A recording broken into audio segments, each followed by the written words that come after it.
Miphachom kahinome leisit na ahau pen kahi sangin Pakaiya dia Miphachom kahinom zoi cây đình yên pakai nang na hau pele na ching pele cây đình yên na hoi pele na lên pele cây đình yên na hat pele ka ki pa na bên pakai nang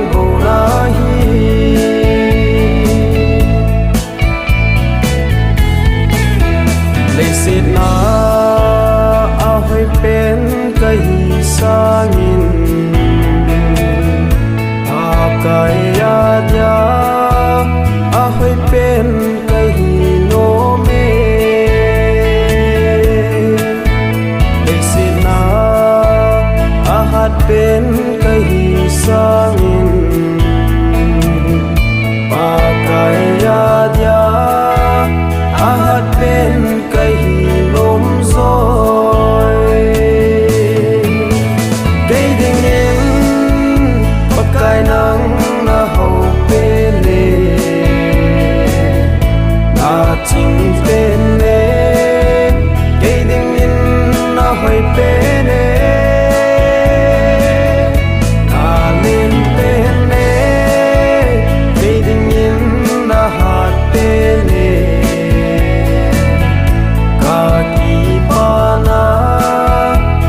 pakai nang bolahi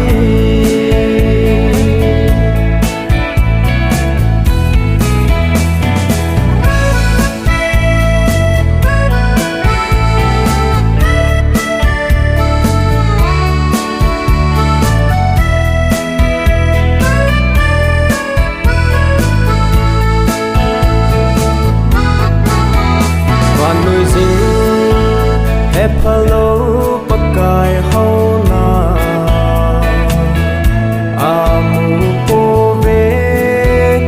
ahoi na alo pina và nuôi chi na thiệp na hau na ho a mu thei lâu i pakai lâu pi dan hi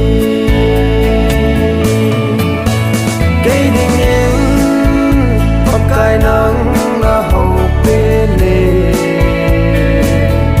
na ching pele cây đình yên na hoi pele na lên pele cây đình yên na hat pele